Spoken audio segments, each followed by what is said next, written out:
Hey, what's up guys? JD Venom here, back with you for another top 10 video here today. This is my second top 10 video. If you haven't seen the first one, I will link that down below so you can check out the first one. But this is the top 10 underappreciated guns in Call of Duty history. There are some guns out there that we talk about all the time, like the MP7, like the ACR, the great guns in Call of Duty history. But there are some guns out there that I want to bring to light that are very much so underappreciated. If you do like this here, again, go ahead and leave me a thumbs up so we can see more of these videos here on this channel. And let's get into the top 10. Coming in at number 10 is the K7. Yes, the K7 from Call of Duty Ghosts. Now, I know there's some people out there saying, what, the K7? That's a horrible gun. Actually, the K7 is a decent gun if you know how to use it in the right situations. You've got to think about the K7 as a shotgun. And what I mean by that is you have to go very close with the K7. Slap on rapid fire and a grip on the gun, and it's a very, very usable gun. Try it out if you haven't. I will very much so encourage you to do so. But the K7 does come in at number 10. Coming at number 9 is the ARX, another Call of Duty Ghost gun. I don't think I was going to put two Ghost guns in here, but I happened to find two Ghost guns. The ARX coming at number 9, and I just don't see why people hate this gun. I really don't. The recoil's nice. At least I can handle recoil. You have the built-in laser sight on the gun. I think that's pretty good as well. I mean, it has good range on the gun, and also as well the firing rate. I think the firing rate's pretty cool as well. I don't see why people give it so much backlash. I mean, I think I do pretty good with the gun at least. But yeah, the ARX, another Call of Duty Ghost gun, coming in at number 9. Coming at number 8 is the Stoner from Black Ops 1. Yes, the Stoner. And when I first tried out this gun, I was like, you know, this gun, this is a light machine gun. It kind of looks like a assault rifle, and I don't really like it. But it took a little bit to get used to. After a while, once you slap on a reflex sight or maybe a precision sight on there, it's a very usable gun, especially in, you know, offensive, defensive games like Domination and also like Capture the Flag. I think the Stoner is a very, very serviceable gun in Call of Duty Black Ops, and the Stoner does come in at number 8. Coming at number 7 is another Black Ops gun from Black Ops 1, is the MPL. Now, in Call of Duty Black Ops, since it's one of the best Call of Duty games of all time, but it possibly has the worst submachine guns in Call of Duty history. I mean, you got guns like the Scorpion, the Mac 11. Those guns are pretty horrific. But you got two good guns in the class. Of course, the legendary AK-74 in Black Ops. I mean, that was pretty much like a AR, you know, an SMG packed in. Everybody used the AK-74, but the MPL is very, very good, and it comes in as a second place gun to that class. That gun there, the MPL, it has great firing rate. It has nice iron sights. You know, the actual recoil is pretty good as well on the gun, and I think it's a pretty serviceable gun. And yeah, when you're using this like something like in free for all, or maybe as simple as like a team deathmatch, this is a very good gun, I think. You know, to actually mow down your opponents and to build up kill streaks. But the MPL comes in at number 7. Coming in at number 6 is from Black Ops 2, the MTAR. Yes, the MTAR, the assault rifle from Black Ops 2. And with this gun here, this gun is just a smooth gun. It's a smooth, usable gun. The recoil is pretty much non-existent there. The iron sight, hit or miss. I mean, some people may like it, some people may not.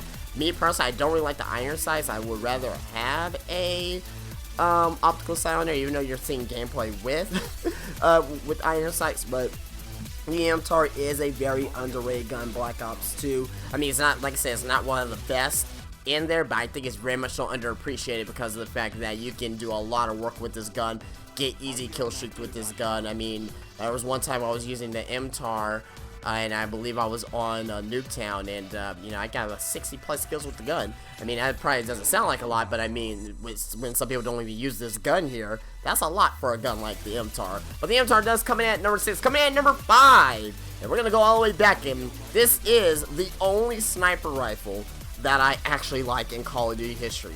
And this one is very underappreciated as well, because there are people talk about the DSR, the Ballista from Black Ops 2. You got the Intervention from Modern Warfare 2. But I'm gonna go all the way back to World at War and the PTRS. The PTRS is, to me, the only sniper that I actually liked to use in Call of Duty history.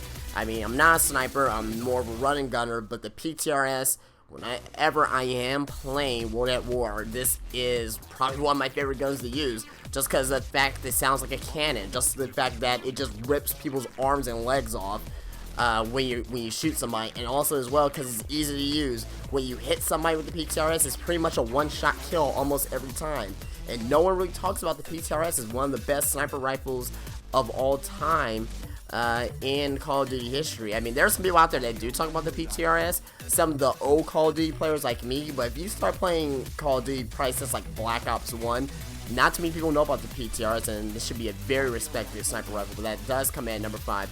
Coming in at number 4 is the Vector. Yes, the Vector, and I'm gonna go with the Modern Warfare 2 Vector. The Modern Warfare 2 Vector, I think, is very underappreciated just because of the fact that everybody used the UMP-45 in Modern Warfare, and other guns in Modern Warfare like the ACR, the AK-47, and like I said, the Intervention and other guns in Modern Warfare 2. But the Vector is very good, easy recoil, easy iron sights in my personal opinion. The fire rate's pretty fast as well.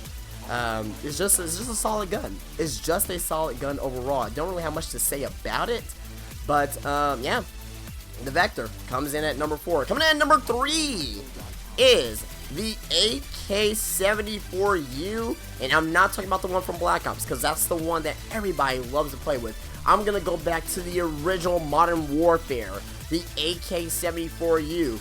In this game here, a lot of people use like the M16, some other assault rifles in the game, but this one here, the AK-74U is the most fantastic, possibly one of the best assault rifles, submachine guns, I'm sorry, in Call of Duty history. And again, this gun here is just the iron sights on the gun, the rate of fire, the damage output on the gun is none other. And this gun here is very, very easy to use, and you can just, easily get a 7-kill streak within seconds of the game starting with this gun here. But the AK-74U comes in at number 3. Coming in at number 2 is the Infield from the original Black Ops. Yes, the Infield from the original Black Ops, and there are some people out here who hate the Infield, who despise the Infield, who says the Infield is possibly one of the worst assault rifles of all time, and I beg to differ. I will really, really beg to differ, because the Infield is a very, very solid assault rifle in Black Ops. I mean, it's not the best. I mean, it's not a Commando, it's not a Galil, you know what I mean? It's not an AK-47 from Black Ops, but it is a great, great assault rifle. Definitely not the FAMAS either. Let's not forget about the FAMAS. But again, the Black Ops was ruled by assault rifles. Submachine guns in Black Ops were not that good, except for the MPO and the AK-74. But the Infield is not a slouch. It's not a slouch whatsoever. It just feels good. The iron sights are good. When you slap on, certain attachments on there, like a extended mag, for example, you can, spray and pray a little bit with this gun. The recoil is pretty solid as well in this gun as well. But yeah, that is the Infield, and that does come in at number 2. Before we get into our number 1, we're going to go over some honorable mentions. I have 3 here today.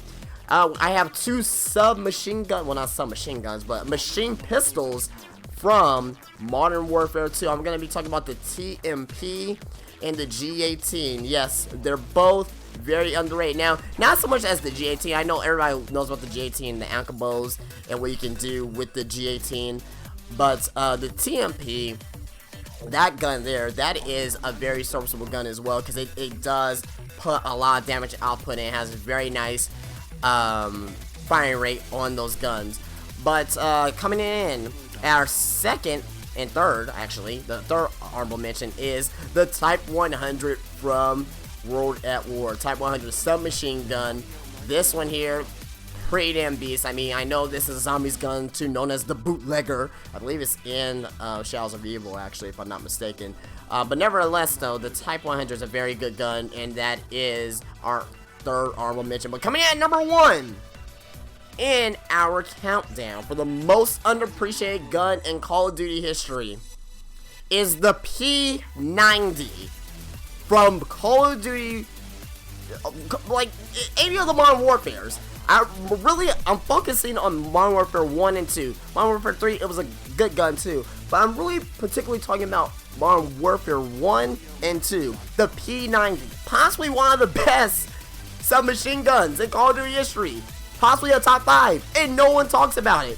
I look at top 10 lists. I mean, I look at, you know, the major top 10 lists, like the Chaoses of the world, and you know, and other people who do top 10 lists, and I barely see the P90. I barely see the P90 anywhere.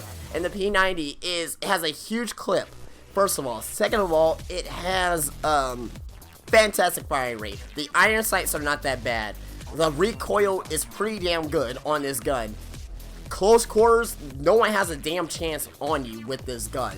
The P90 is the most underappreciated gun in Call of Duty history, and people don't realize it, but we do get a variation of the P90 in every single Call of Duty.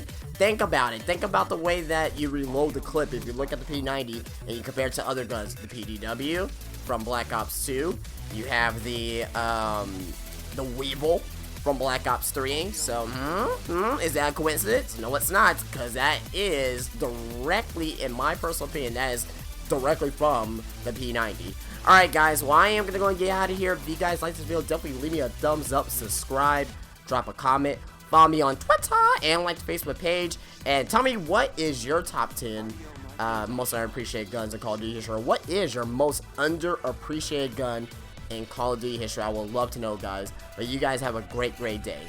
Peace out.